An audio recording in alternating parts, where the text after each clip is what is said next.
Good afternoon and a very warm welcome to Station Park, FORFAR, home of the Saddlers Bridie. It's another massive day of William Hill League 2 action for the Bully as they look to bounce back following last week's table-topping defeat to East Kilbride. My name's Paul Shanks and I am joined today on co-coms by Lynn Shanks. Lynn, they're all kind of must-win games for us now, but given the context of last weekend, where we find ourselves in the table, there is no margin for error from here on in. Yeah, definitely not, Paul. Just with obviously also the draw at Dumbarton on the Tuesday night preceding last Saturday, obviously only picking up 1 point in those two games took a massive dent to our title hopes and ambitions. So every game from now on with 30 to still play for are must wins. So every 90 minutes is a cup final, if you will. Darren has tweaked things a wee bit, one out of necessity, with Nathan Cannon not available against his parent club.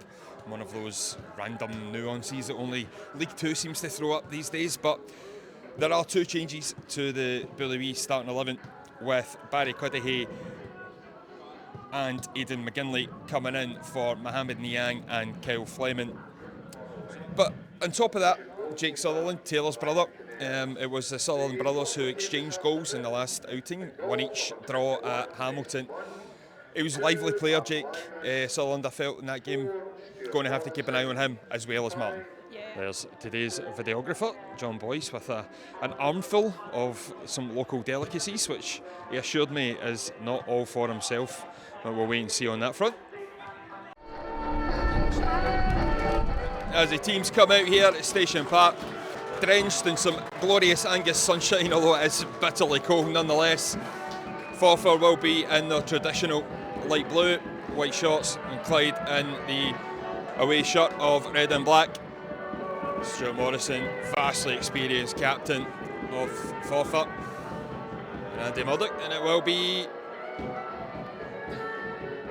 Clyde to kick off here. I think FORFAR have chose to go with the sun first half. East Kilbride have a second against Elgin City, so they are on a tear at the moment. What can Clyde do here? Breaks the Barry Cudahy, 25 yards from goal, goes for goal, but it's a yard or two off over the bar. Darren Hines frustrated in the overlap there, but do you know what? In a game of few shots, Lynn, it's merely just a sign of intent, if nothing else.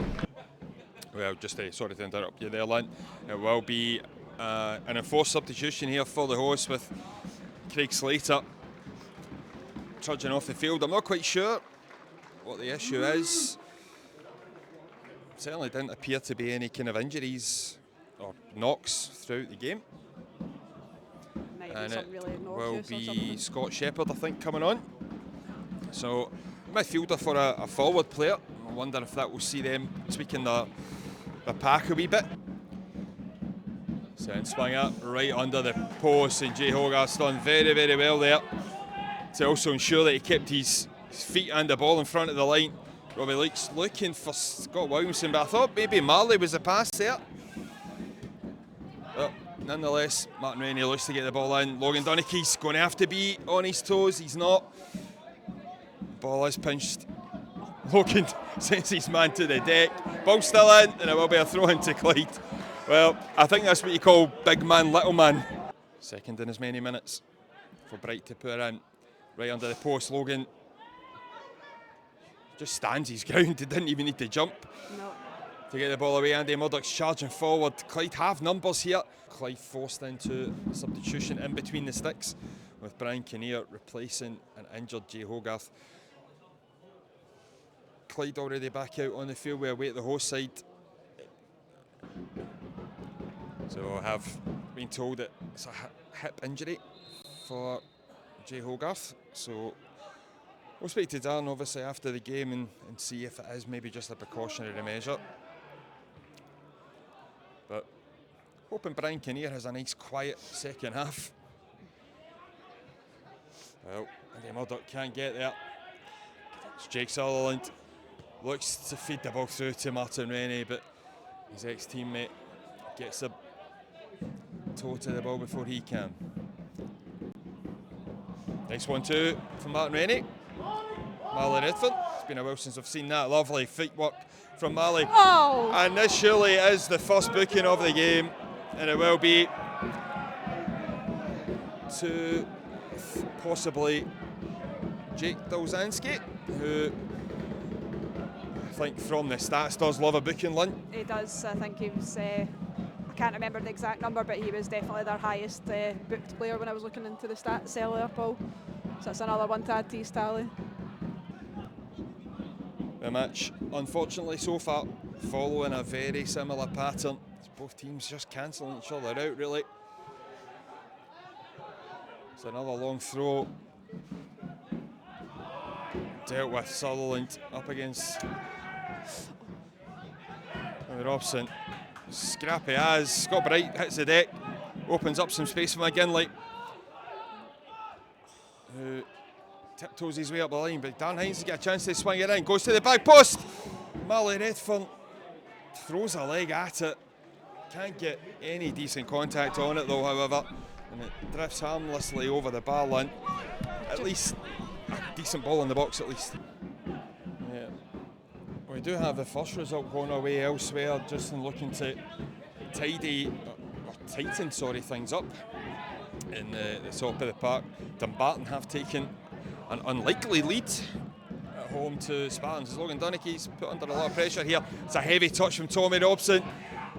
Howie and Jake Sutherland just fall to the ground. Well, he's thrown himself to the ground, and that's just really pathetic, quite frankly, because it's never a foul. Aidan McGinley, can he get the ball in this time? He's found himself in the box, driving in. It's brilliant play from Aidan McGinley. It's well blocked, I think, at the near post by Mason Munt. Dan Hines, chance, back post cross. Flicked away by line, it's only to Marley Redfern. Drives the ball, breaks. Brilliant save from Mason Munt. It looked like Barry Cudahy was about to smash home. But I think Mason Munt is taking a sore one and making the save, Lynn. Should we be 1-0 up? We absolutely should have been there, Paul. I was, apologies for any camera shaking there, because I jumped thinking the ball was going to be going in. But yeah, it was a very, very good, well, it was right at him, I suppose, but obviously he's blocked it. Maybe it was a rather hard hitting shot, because obviously it seems to have come off worse there. Direct running. That's The ball was, definitely the key. yep, ball was not able to come in, but Clyde beginning to apply a wee bit of pressure. Robbie Leach with another corner, plenty of them in the game. What's off the bar? Possibly a touch from Mason Munt. It was. I thought on the way. I thought Mason Munn had it covered there, hence why I didn't really react, but was not expecting it to hit off the post. We'll see the game's, I don't know, 150th throw-in, I think.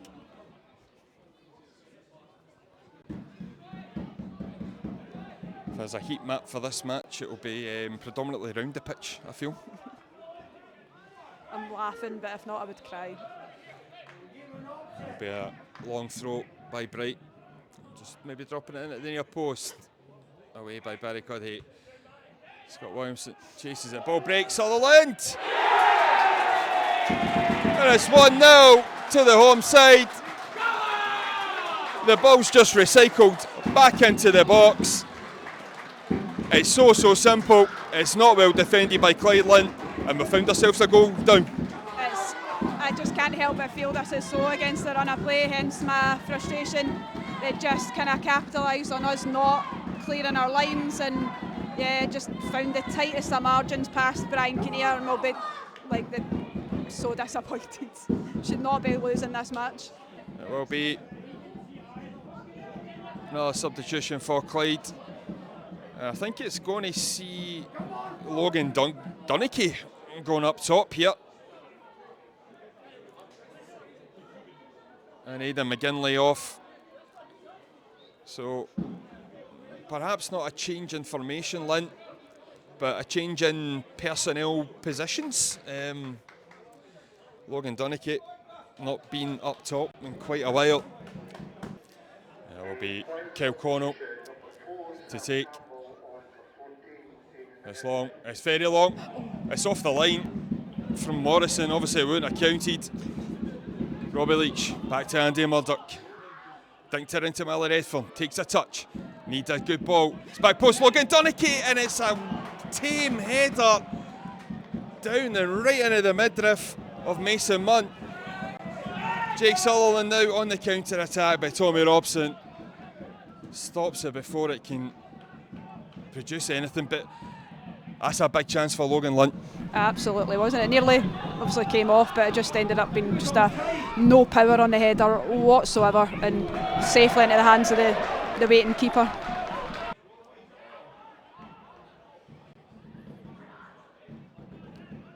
Marley Redfern beats his man. Marley Gets a lucky break, feeds her into Kilconnell.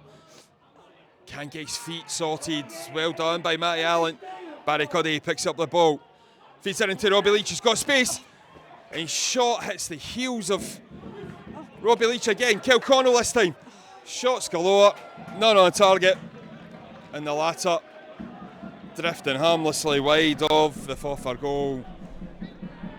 Remains here. 1-0. I just feel we had to do better with those the multiple chances we had in there. It just like people just wanted to hit it with power, but the bodies were put in the way. Nothing doing.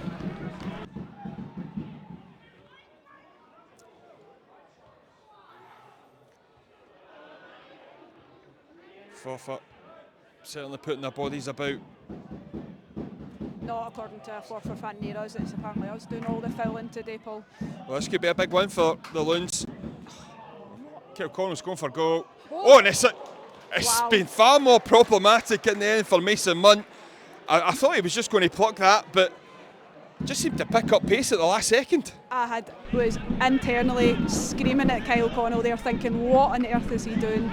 But he obviously did know what he was doing more than we did, Paul, because it forced a really good save out of Mason Munt in the end. It's a long way out.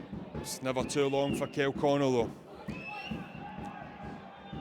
In the box it goes. How he flicks on. Back post. Robbie Leach hits the deck. Can't get his shot away. And it's all the way into the arms of Mason Munt. I can't believe we've not equalised, Lynn. Probably the worst thing that could have happened there, a slice rather than all the way through to Brian Kinnear. Darren Hines is going to nail long. Hop skipping a jump from Darren. Robbie Leach gets the ball down. Looks to get it into Kel Fleming. Kel Fleming, edge of the box. Robbie Leach puts it in. It's an equaliser for Clyde to the death! Marley Redfern at the near post with a lovely first time finish.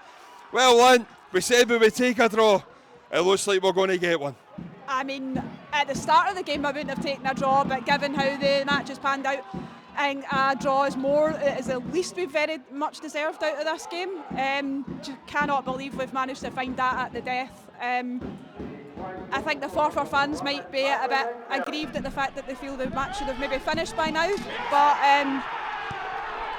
yeah, sorry, I'm just actually speechless. It was a well taken goal there. Marley with the first time finish to get a point in the end from Clyde. And it's full time here at Station Park, a point on the road. It's 3 games without a win for Clyde. Big game next week against the Spartans. Marley at the death for the Bullyway as it finishes here at Station Park. FORFAR Athletic 1, Clyde 1.